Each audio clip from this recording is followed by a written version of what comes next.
জিবরাইল রে,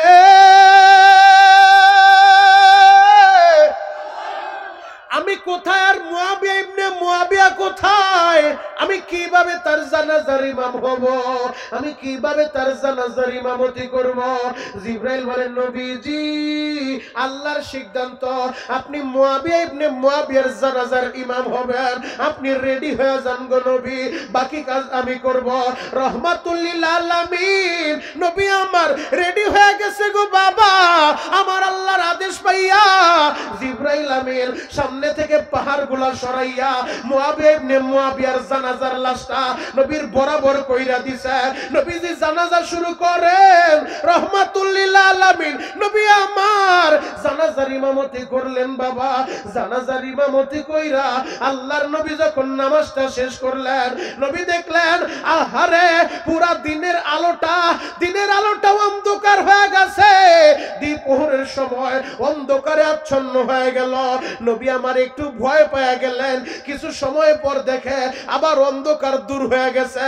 নবী আমার জিবরাইল রে জিজ্ঞেস করলেন, জিবরাইল রে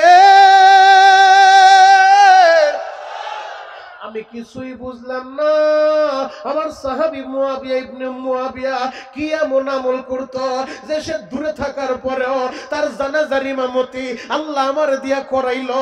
শুধু তাই না রে জিবরাইল, আমি যখন জানাজা পড়াইলাম পুরা দ্বিপ্রহরের সময় অন্ধকার হয়ে গেল, ব্যাপারটা কি? জিবরাইল বলেন, নবীজি এই পরিমাণ ফেরেশতা আল্লাহ আসমান থেকে নামায় দিছে। ওই ফেরেশতাদের কারণে সূর্যের আলোটা পিছনে পইরা দুনিয়াটা অন্ধকার হয়ে গেছে, অন্ধকার হয়ে গেছে। নবী আমার বললেন, জিবরাইল রে আমার সাহাবী কি এমন আমল করছে যে তার মর্যাদা আল্লাহ তো বাড়ায় দিল, আমারে দিয়া জানাজার ইমামতি করাইলো, আসমানের ফেরেশতা পাঠায় দিল। জিবরাইল বললেন, নবী গো আপনার এই সাহাবী সূরাতুল ইখলাস কুল হুয়াল্লাহ সূরা ভালোবাসতো।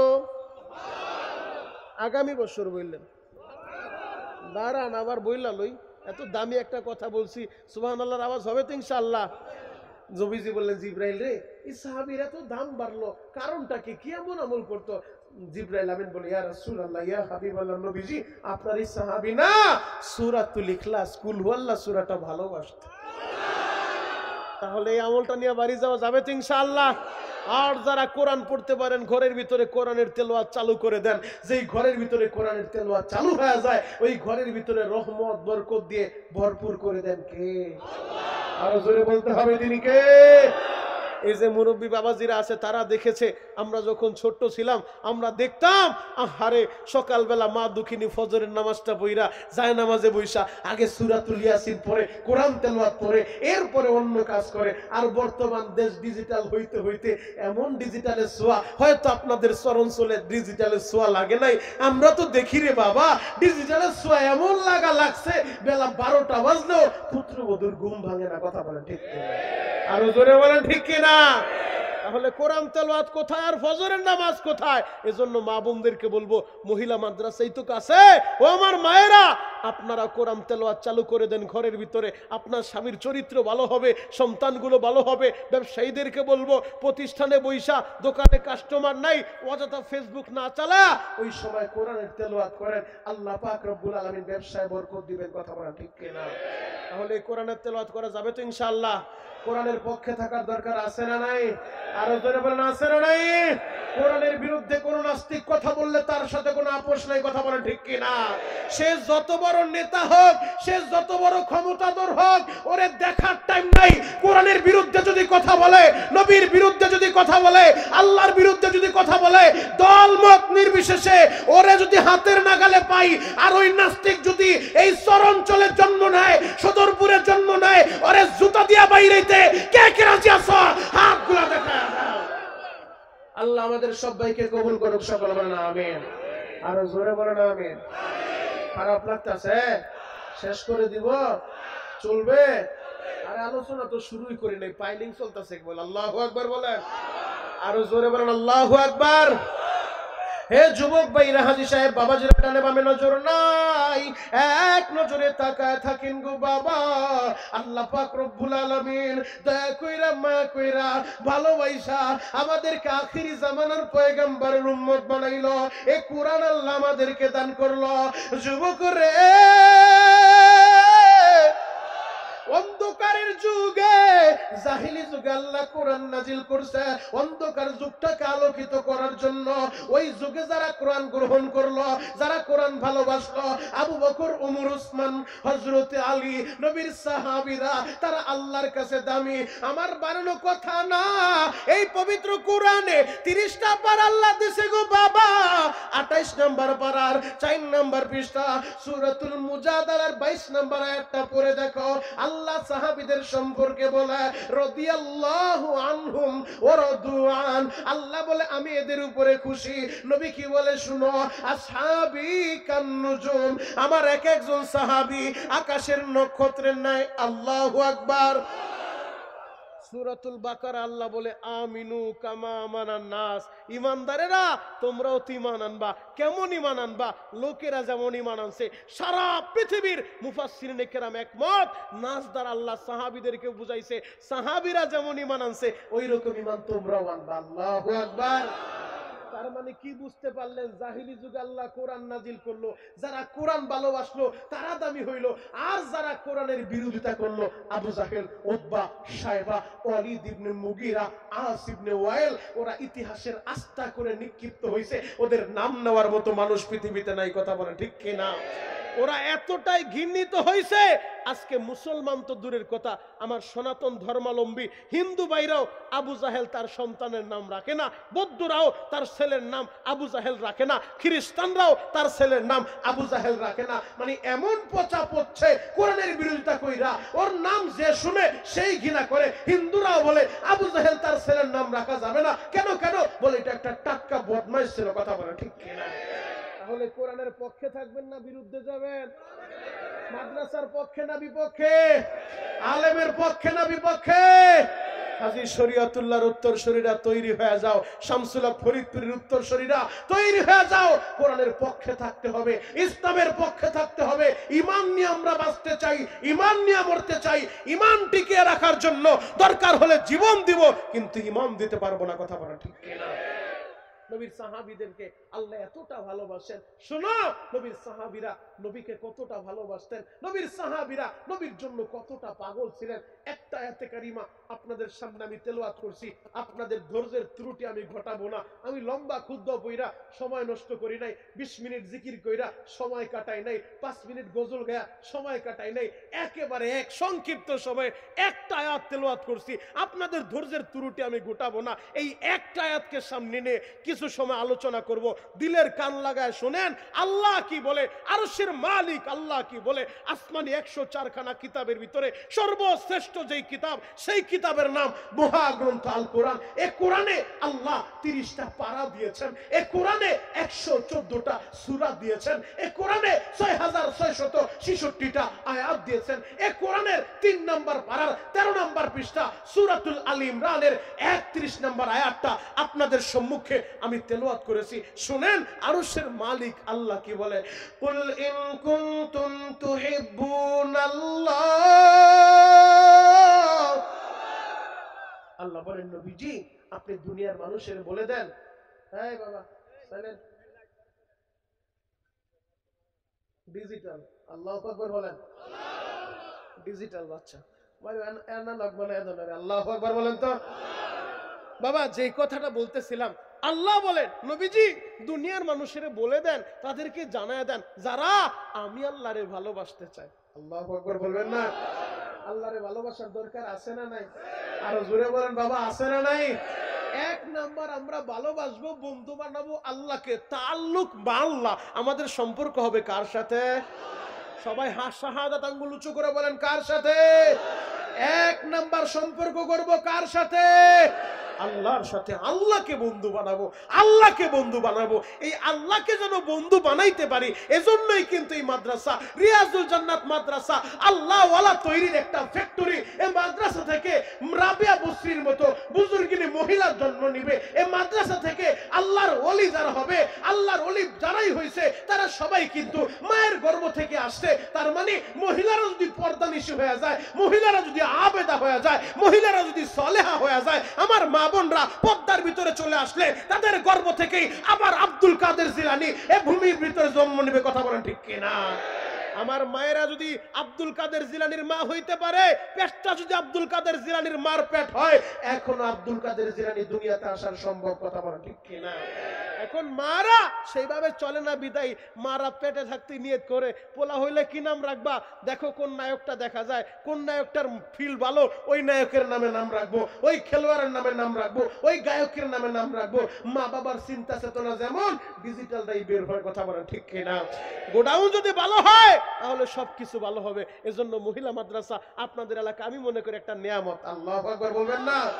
আমি অবাক হয়ে গেছি, গতকালকে আমি নেত্রকোনা মোহনগঞ্জে গিয়েছি, 40 জন ছাত্রী, এমন গ্রাম অঞ্চলের ভিতরে একটা মাদ্রাসা, টিনের ঘর, একটা ইটাও আমি দেখি নাই, বিল্ডিং না, এমন টিনের ঘরের মাদ্রাসা। আহারে 40 জন ছাত্রী আলেমা হইল। আমি চিন্তা করে দেখলাম এই গ্রামের ভিতরে এত বড় মাদ্রাসা। হুজুরকে জিজ্ঞেস করলাম ছাত্রী সংখ্যা কেমন, বলে প্রায় 13 থেকে 1400 ছাত্রী আছে। আল্লাহু আকবার। 40 জন ছাত্রী হুজুর আলেমা হয়েছে। এলাকার জন্য আমি মনে করি এটা একটা নিয়ামত। মাওলানা আবু রাহেন সাহেব এত কষ্ট করে আপনাদের সহযোগিতা নিয়ে এই জায়গায় একটা রিয়াজুল জান্নাত বালিকা মাদ্রাসা তৈরি করছেন। এই এলাকার মা বোনদের জন্য এটা একটা খুশনসিব। কথা বলে ঠিক কিনা? মুহতারাম হাজিরিন, যেই কথাটা বলতেছিলাম, 1 নাম্বার আমাদের সম্পর্ক হবে কার সাথে? আল্লাহর সাথে, আল্লাহকে ভালোবাসবো। 2 নাম্বার আমাদের সম্পর্ক হবে তাল্লুক মার রাসূল, নবীর সাথে সম্পর্ক গড়তে হবে নবীর সাথে। আল্লাহ বলে কুল ইন কুনতুম তুহিব্বুনাল্লাহ, নবী বলে দেন যারা আমারে ভালোবাসতে চায় ফাত্তাবিউনি ইউহিব্বুকুমুল্লাহ, আগে যেন আপনারে ভালোবাসে, আপনার ইত্তেবা অনুসরণ করে। আল্লাহু আকবার। যুবক ভাইরা রে, আমরা সবাই তো চাই আল্লাহরে ভালোবাসতে, নবীরে ভালোবাসতে। কিভাবে ভালোবাসবেন? এই ভালোবাসার জন্য একটা মাপকাঠি আল্লাহ পাক রব্বুল আলামিন একটা মাপকাঠি রাইখা দিলেন। আল্লাহ যেমন বললেন আমিনু কামা আমানান নাস, ঈমান আনো যেমন ঈমান আনছে লোকেরা। নবীরে তো আমরা ভালোবাসতে চাই। আশিকে রাসূলের দেশে অভাব নাই, ঘরে ঘরে আশিক পাওয়া যায়, বড় বড় গেট লাগায় দেয় আশিকে রাসূল। ওই রকম খিচুড়ি খাওয়া আর জিলাপি খাওয়া আশিক হইতে চাই না। আশিক যদি হইতে চাও হানজালার মতো হয়ে যাও, আশিক যদি হইতে চাও খাব্বাবের মতো হও, খুবাইবের মতো হও। নবীর সাহাবীরা যেইভাবে ভালোবাসে আমরাও সেইভাবে ভালোবাসবো। কথা বলেন ঠিক কিনা? জ্বলন্ত একটা প্রমাণ আপনাদের সামনে আমি তুলে ধরবো। আল্লাহর নবীর আদরের সাহাবী আহারে মুআজ ইবনে জাবাল রাদিয়াল্লাহু তাআলা, মুআজ ইবনে জাবালকে আল্লাহর নবী ইয়ামানের গভর্নর বানায় পাঠায় দেয়। নবী আমার সাহাবীদেরকে কতটা ভালোবাসতে, আর সাহাবীরাও আমার নবীরে কতটা ভালোবাসতে আমার আগের বক্তা মুআজ ইবনে জাবালের নসিহত শুনাইছে। এজন্য আপনাদেরকে আমি শোনা যাই, মুআজ ইবনে জাবালকে আমার নবীও কতটা ভালোবাসে গো বাবা। সদরপুরের যুবক রে, মুআজ ইবনে জাবাল ইয়ামানের গভর্নর নিযুক্ত হইছে। নবী আমার মুআজরে বিদায় দিবে, উটের উপরে মুআজরে উঠাইয়া নবী আমার নিচে হাইটা হাইটা যায়, মুআজের সাথে কথা বলে। মুআজ উটের উপরে বসা, নবী আমার নিচে হাঁটতেছে, বিদায় দিতেছে।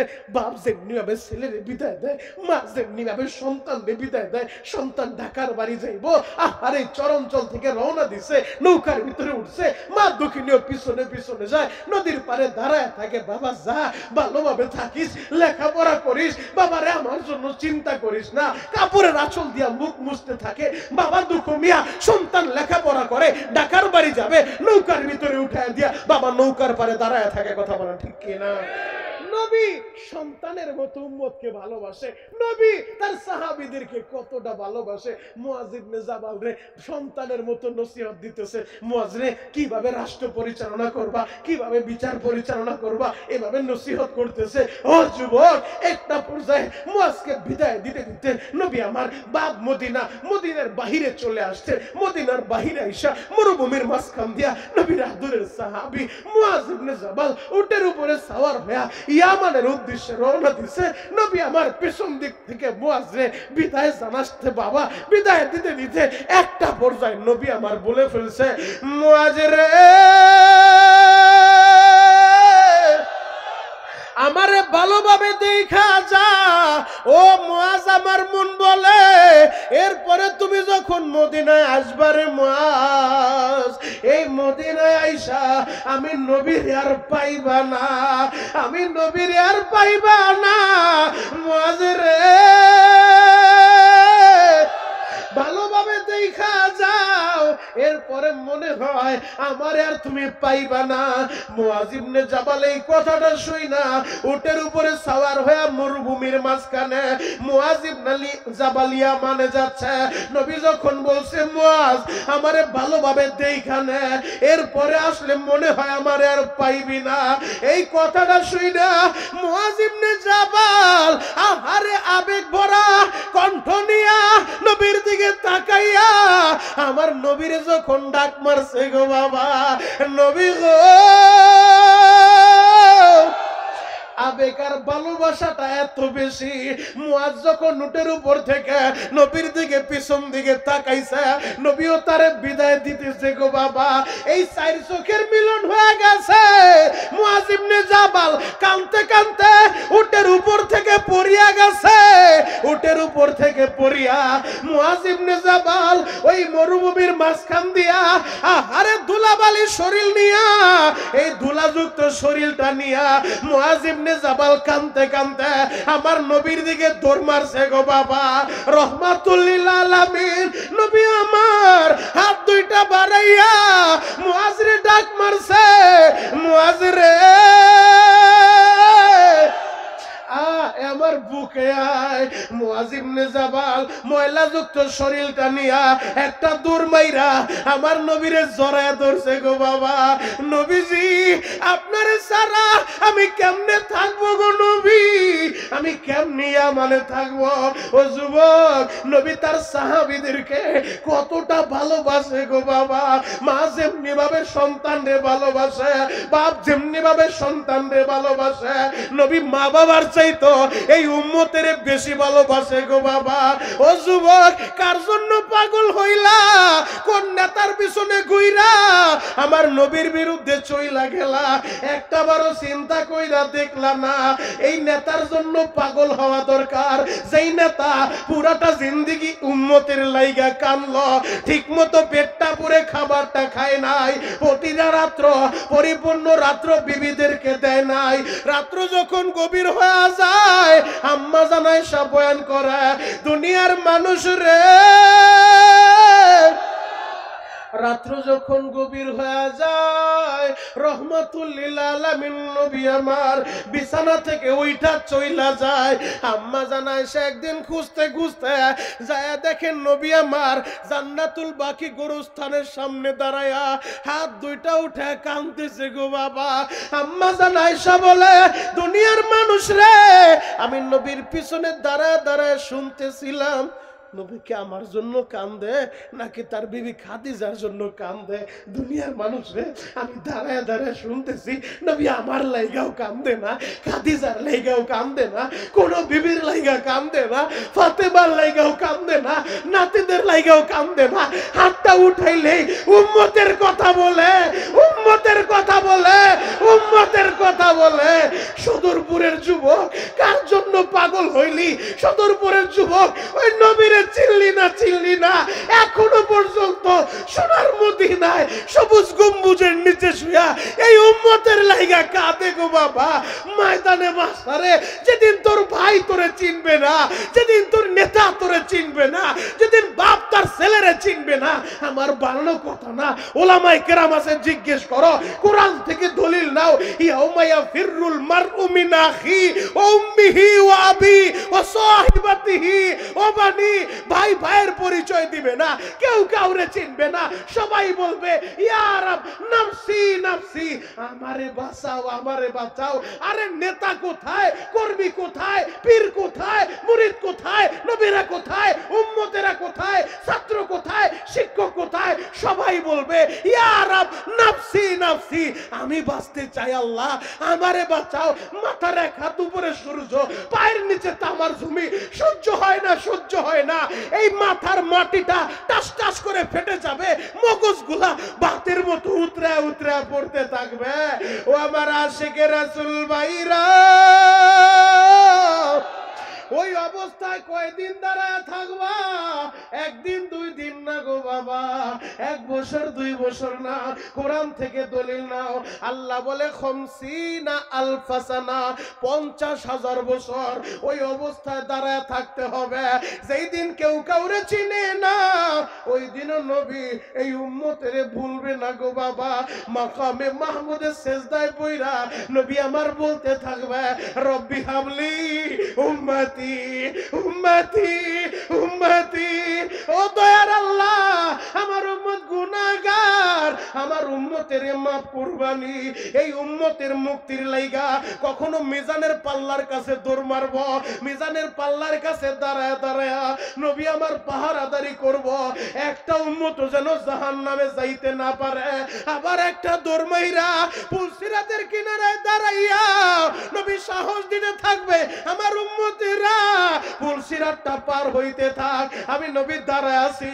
আবার একটা দৌড় মাইরা হাউজে কাউসারের কিনারায় যাইয়া নিজের হাত দিয়া গ্লাস বইরা বইরা হাউজে কাউসার উঠাইয়া হাত দুইটা বাড়াইয়া উম্মতের ডাক মারবে, উম্মতেরা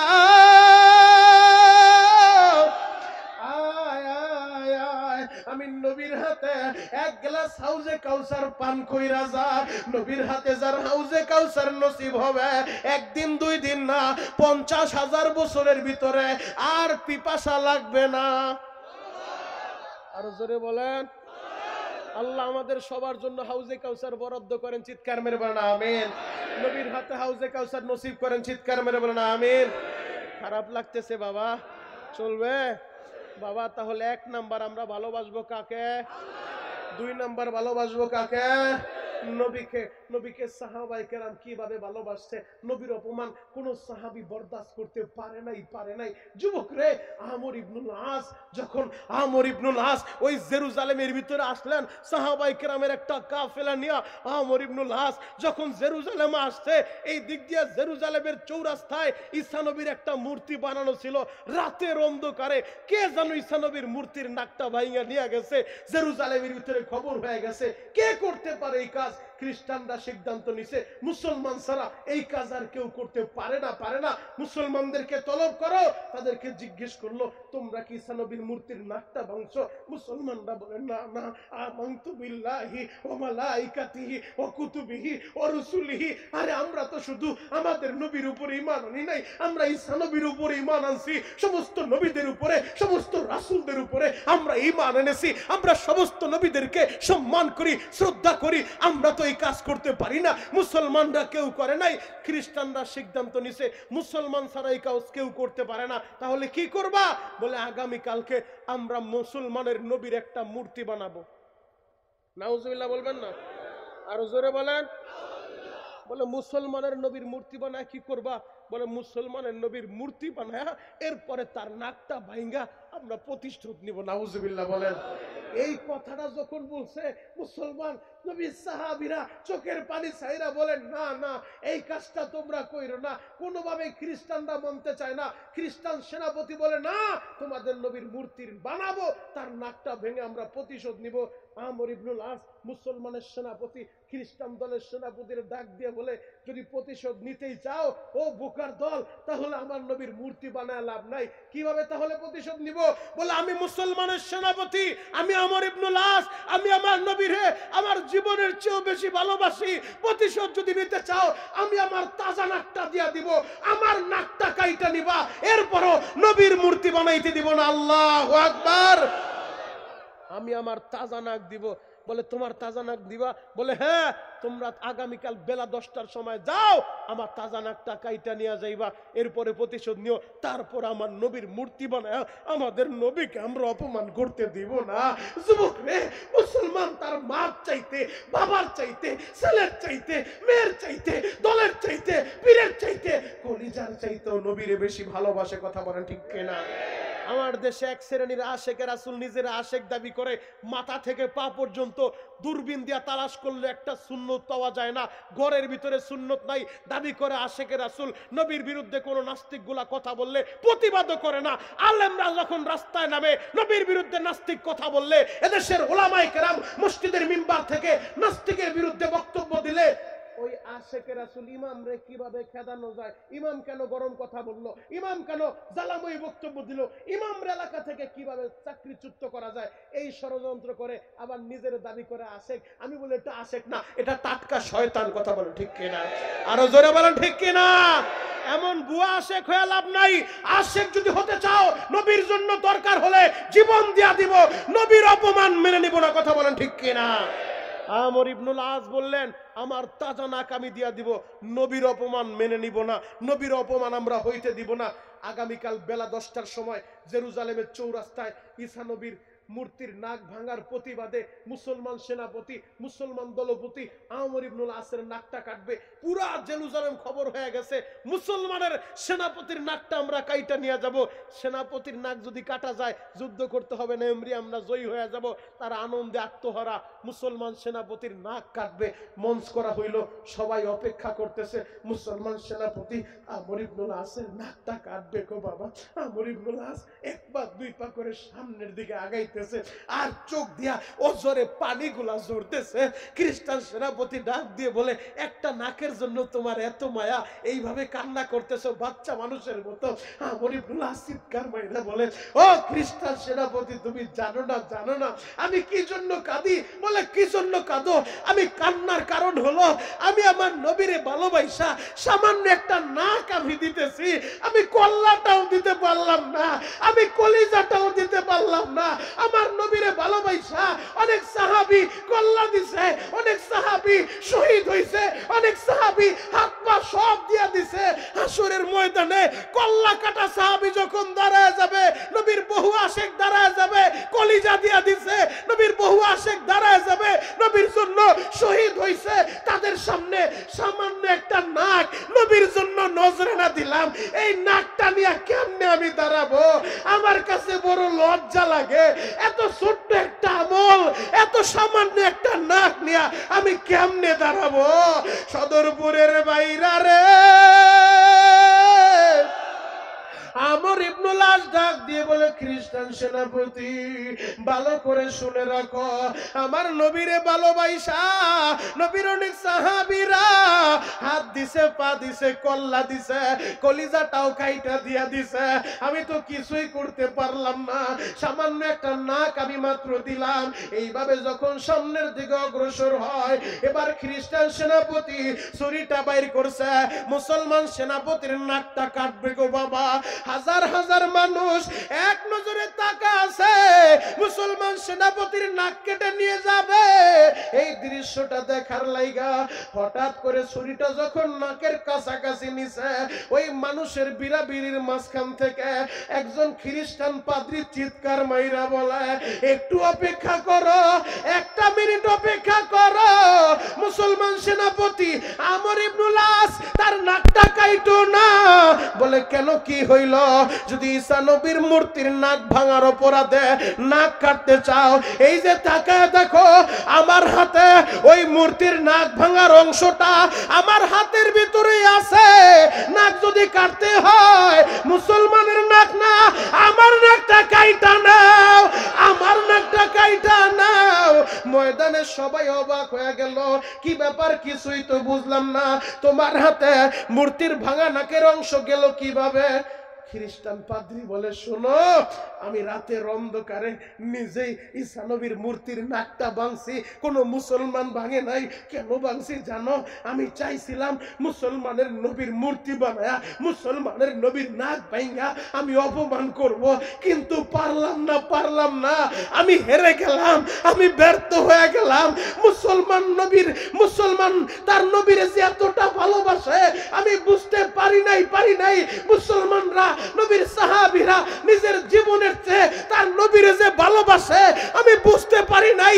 যদি ঈসা নবীর মূর্তির নাক ভাঙার অপরাধে নাক কাটতে হয়, মুসলমানের নাক কাটা যাবে না, আমি খ্রিস্টান পাদ্রী, আমার নাক কাটা যাবে। আল্লাহু আকবার।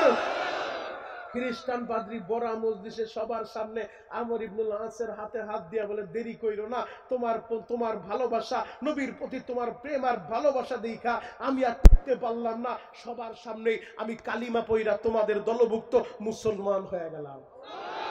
আরো জোরে বলেন। তাহলে নবীরে ভালোবাসবো, নবীর অপমান আমরা মেনে নিব না, কলিজা দিয়া ভালোবাসবো। নবীর মোহাব্বত যেই দিলের ভিতরে থাকে, মান আহাব্বা সুন্নাতি ফাকাদ আহাব্বানি, নবী বলে যে আমার সুন্নত মোহাব্বত করে সে যেন আমারে মোহাব্বত করে, আর যে আমারে মোহাব্বত করবে আমার সাথে জান্নাতে থাকবে। আল্লাহু আকবার। আরো জোরে বলতে হবে আল্লাহু আকবার। তাহলে ওই নবীরে ভালোবাসার দরকার আছে না নাই? আরো জোরে বলেন আছে না নাই? যুবক ভাইরা রে, নবীর সাহাবীরা নবীরে কত ভালোবাসতো জানোনি? জ্বলন্ত একটা প্রমাণ আমি তোমাদের সামনে তুলে ধরব। নবীর সাহাবীরা মার চাইতো নবীরে বেশি ভালোবাসে। কেন তুমি নবীরে বেশি ভালোবাসবে না? বুখারীর থেকে দলিল নাও। আল্লাহর নবী বলে, লা ইউমিনু আহাদুকুম হাত্তা আকুনা হাব্বা ইলাইহি মিন ওয়ালিদিহি ওয়া ওয়ালাদিহি ওয়ান নাসি আজমাইন। একজন ইমানদার ততক্ষণ পর্যন্ত পরিপূর্ণ ইমানদার হতে পারে না যতক্ষণ পর্যন্ত নিজের মা বাবা, ছেলে সন্তান, এমনকি নিজের জীবনের চেয়ে নবীরে বেশি ভালো না বাসবে। আমি তো বিশ্বাস করি এই ফরিদপুর সদরপুরের জমিনে এই ময়দানে যারা বসে আছে, কেউ খাবারের লোভে আসে নাই, কেউ টাকার লোভে আসে নাই। এরা সবাই এদের মার চাইতে, বাবার চাইতে, ছেলের চাইতে, মেয়ের চাইতে, এমনকি কলিজার চাইতে মদিনার নবীরে বেশি ভালোবাসে। কথা বলা ঠিক কিনা? আরো জোরে বলতে হবে ঠিক কিনা? যুবক, ওই মদিনায় যাইতে মন চায় কি চায় না? আপনাদের কষ্ট হয়? দোয়া করে দিব, চলবে কতক্ষণ? সারা রাত? সারা রাত সবাই থাকবেন? সবাই থাকবেন? বাবা আপনারাও থাকবেন? হাত উঠে দেখান তো কে কে ভাগবেন। এইটাই ঠিক, আপনারাও সারা রাত থাকবেন না, আমিও সারা রাত করবো না। দাঁড়ান, কোট কোট খুইলা লইব, একবারে ভিতরে সব ভিজা গেছে। আল্লাহু আকবার বলেন তো, আরো জোরে বলেন আল্লাহু আকবার। খারাপ লাগতেছে?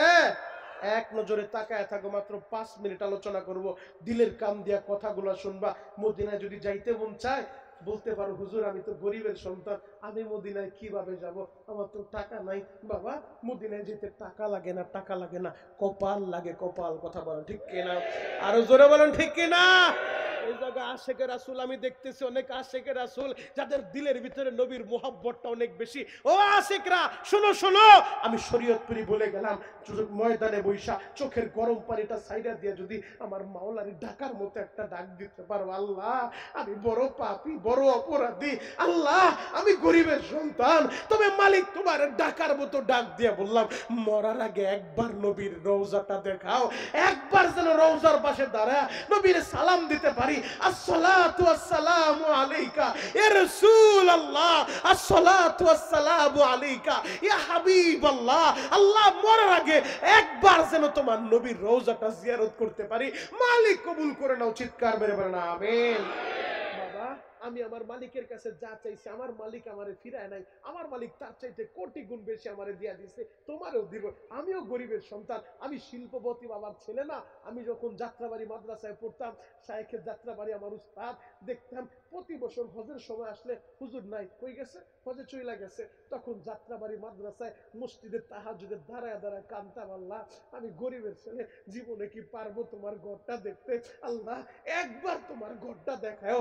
যুবক রে, আমার ওই ডাকটা যে মালিক এভাবে কবুল করবে বুঝতে পারি নাই। প্রথম যখন আমি গেছি, যাওয়ার পরে কাবার গিলাপটা দইরা জড়ায় ধরে বলছি, ও খানায় কাবার মালিক, একবার যেহেতু আনছো, বাজেট পাস করতে আইছি, বারবার আমারে আনবা, বারবার আমারে আনবা। আমার মালিক এখন বছরে কয়েকবার নাই, গত মাসেও আসলাম। যুবক রে, আমি তোদেরকে বলে যাই, আমারে আল্লাহ নিলে তোরে কেন নিবে না? অবশ্যই নিবে। মক্কা মদিনা যাইতে টাকা লাগে না, টাকা লাগে না, কপাল লাগে, কপাল। কথা বলেন ঠিক কিনা? এই ময়দানে যারা আসো, আমি শরীয়তপুরি বলে গেলাম, বাবা চোখের পানি দিয়ে আজকে ডাকার মতো ডাক দিবেন। সবাই কিন্তু আমরা গুনাহগার, আমিও গুনাহগার, আপনিও গুনাহগার, এই হুজুরও গুনাহগার। আমরা কেউ গুনাহ থেকে মুক্ত না, কেউ গুনাহ কম করে আর বেশি করে। নবীজি বলছে কুল্লু বানি আদম খাত্তাউন, প্রতিটা আদম সন্তানই গুনাহগার। ও যুবক, তুমি যত বড় পাপী হও না কেন, তুমি যত অপরাধ করো না কেন, আমার আল্লাহর নাম গফফার। তোমার অপরাধ করতে তো একটা সময় লাগছে। দাড়ি পাকা বাপদের 70 বছর লেগে গেছে গুনাহ করতে করতে, যুবকদের 30 বছর লেগে গেছে, কেউ 20 বছর যাবত গুনাহ করো। যুবক বিশ্বাস করো, আমার আল্লাহর মাফ করতে 20 বছর 50 বছর লাগে না। ডাকার মতো ডাক দিলে আল্লাহ একটা সেকেন্ডও লাগে না মাফ করতে। কথা বলে ঠিক কিনা? গলা ফাটে একটা ডাক দেন তো, ইয়া আল্লাহ। হাত দুইটা উঁচু করে ডাক দেন তো, ইয়া আল্লাহ। আসামির মতো হাত উঁচু করে ডাক দেন তো, ইয়া আল্লাহ। আরো জোরে ডাক দেন, ইয়া আল্লাহ। নিজের হাতে বান্দা তুমি মৌলা বানাইয়া কেমনে দিবা জাহান্নামে ফালাইয়া, সকলের দরজা হইতে মৌলা ফিরিয়া তোমার দরজায় রইলাম আমরা পড়িয়া। ডাক দেন না, ইয়া আল্লাহ। ও দয়ার আল্লাহ, একটা বার তাকা দেখো এই ফরিদপুর সদরপুরের দিকে। এই পাগলগুলা খাবারের লোভে আসে নাই, এরা টাকার লোভে আসে নাই। এই গভীর রাত্রে এরা তোমার আল্লাহ বইলা ডাক দিছে। তোমার কি মায়া লাগে না গো? তোমার কি দয়া লাগে না রে মাওলা? এই শীতের ভিতরে আমার দাড়ি পাকা বাবারা ঘরে বৈশা থাকে নাই। ও দয়ার আল্লাহ, গফফার নামের খাতিরে আমাদের সবাই রে তুমি মাফ করে দাও। চিৎকার মেরে বলেন আমিন। আল্লাহ মাফ করতে পারে কি পারে না? যুবক, গুনার বোঝা নিয়ে আজকে রিয়াজুল জান্নাত মাদ্রাসার মাহফিল আসছো, গুনার বোঝাই জায়গায় রাইখা আল্লাহ পুত পবিত্র বানায় যেন আমাদের সবাইকে বাড়ি ফিরা। চিৎকার মেরে বলেন আমিন। যুবক, নবীর মোহাব্বত দিলের ভিতরে ধারণ করো। যুবক রে, নবীর মোহাব্বত দিলের ভিতরে ধারণ করো। তোমাদের মতো মুরব্বীরা আমার নবীর জন্য জীবনটা দিয়া দিছে। যুবক, তোমার মতো যুবকরা আমার নবীর জন্য জীবনটা দিয়া দিছে। ওই যে ছোট্ট ছোট্ট বাচ্চাগুলা বইসা আছে, এদের মতো বাচ্চারাও আমার নবীরে কতটা ভালোবাসতো জানো? জ্বলন্ত একটা প্রমাণ আমি তোমাদেরকে তুলে ধরবো এখন। ও যুবক, মদিনার ভিতরে ছোট্ট একটা বাচ্চা, নাম তার তালহা। তালহা বলে, বাবা গো, তুমি প্রতিদিন নবীর দরবারে যাও, তুমি কি আমারে নিয়ে যাইতে পারো না? তুমি একাই কি নবীরে ভালোবাসো? আমি কি নবীরে ভালোবাসি না? আগামীকাল থেকে তুমি একা যাইবা না।